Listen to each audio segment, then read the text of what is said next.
Hello, আসসালামু আলাইকুম। শখের খামার ফরিদপুর ইউটিউব চ্যানেল থেকে ছোট্ট একটা শর্ট ভিডিও নিয়ে চলে আসলাম। তো আজকে হচ্ছে আমার সোনালি সুপার হাইব্রিড মুরগির বয়স 50 দিন।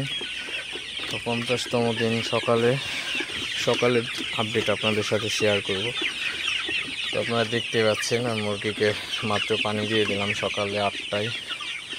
তো সবসময় অবশ্যই আপনারা ফ্রেশ পানি দেওয়ার চেষ্টা করবেন। আমি বারবার প্রায় প্রত্যেক ভিডিওতেই বলি, কারণ ফ্রেশ পানি দেওয়ার কোনো বিকল্প নাই। অপরিষ্কার পানি দিলে কিন্তু মুরগির কিন্তু সমস্যা হবে এবং মুরগির ব্যাকটেরিয়া জনিত কারণে মুরগির রোগ বালাই বেশি হতে পারে এবং মুরগি কিন্তু অসুস্থ হয়ে মারা যেতে পারে। তো সেক্ষেত্রে কিন্তু অবশ্যই আপনারা খেয়াল রাখবেন, মুরগিকে সবসময় ফ্রেশ পানি দেওয়ার চেষ্টা করবেন, তাহলে মুরগিগুলো সুস্থ থাকবে এবং পরিশেষে আপনারা ভালো একটা প্রফিট করতে পারবেন। কারণ মুরগি যদি বাঁচানো না যায় তাহলে প্রফিট কোথা থেকে করবেন? তো সেজন্য অবশ্যই প্রফিট করতে চাইলে অবশ্যই মুরগিকে ফ্রেশ পানি এবং লিটার ব্যবস্থা অবশ্যই ভালো রাখতে হবে।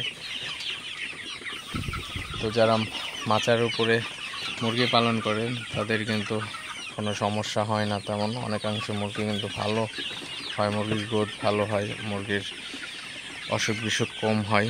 তো সর্বোপরি বলা যায় যে মাচায় পালন করা মুরগি অনেকাংশেই লাভজনক এবং ভালো, আশঙ্কা মুক্ত থাকা যায়, বিপদ মুক্ত থাকা যায়। তো মুরগির তেমন রোগ বালাই হয় না বলা চলে, তো 1% বলা চলে রোগ বালাই। তো আপনারা অবশ্যই মুরগির যত্ন নেবেন।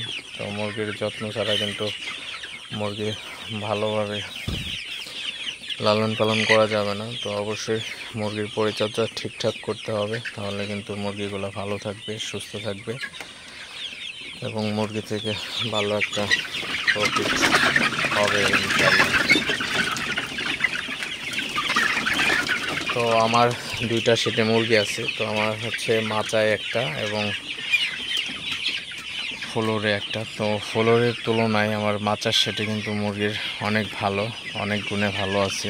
মুরগির মর্টালিটির হার কম এবং মুরগির আপনার ওজনও অনেক ভালো। তো তুলনামূলকভাবে যদি আমি তুলনা করি, অবশ্যই মাচায় মুরগি পালন করা 100% ভালো এবং সব দিক থেকেই আপনার ভালো এবং উপকারী এবং সুবিধা। এখানে অসুবিধার কিছুই নেই, সবই সুবিধা মাচায় পালন করা।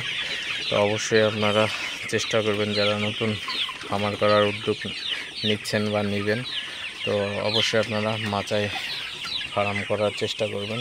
তো মাচায় ফার্ম করবেন আর হচ্ছে অবশ্যই এমন স্থানে করবেন যে স্থানে পর্যাপ্ত পরিমাণে আলো বাতাস থাকে। তো সেই স্থান নির্বাচন করবেন, তাহলে কিন্তু আপনারা অবশ্যই মুরগিগুলার ভালো থাকবে, সুস্থ থাকবে। আর হচ্ছে সবসময় খামারটি পূর্ব পশ্চিম করার চেষ্টা করবেন, তাহলে কিন্তু আপনার খামারটি একটি আদর্শ খামার হবে। আর হচ্ছে আপনার মাটি থেকে মিনিমাম খামারটি 4 ফিট উঁচু রাখতে হবে, তাহলে কিন্তু আপনার ভালো একটা সিস্টেম হবে। তো ভালো সিস্টেম করতে অনেক কিছুই লাগে, ঠিক আছে? তো অবশ্যই কিছু দিক আপনারা মেনে খামার করলে অবশ্যই আপনারা কিন্তু লাভবান হবেন। তো আজকে আলোচনা করলাম যে মুরগি কীভাবে পালন করলে মুরগির গ্রোথ ঠিক থাকে এবং মুরগির বাসস্থান ব্যবস্থা কেমন হওয়া উচিত। তো সে বিষয়ে আলোচনা করলাম। যদি কারো একটু উপকৃত হয়ে থাকেন, অবশ্যই শখের খামার ফরিদপুর চ্যানেলটি অবশ্যই সাবস্ক্রাইব করবেন, লাইক করবেন, কমেন্ট করবেন এবং অবশ্যই শেয়ার করে অন্য ভাইদের দেখার সুযোগ করে দেবেন। তো দেখা হবে অন্য কোনো নতুন ভিডিওতে, নতুন কোনো তথ্য নিয়ে। সে পর্যন্ত সবাই ভালো থাকবেন। আল্লাহ হাফিজ।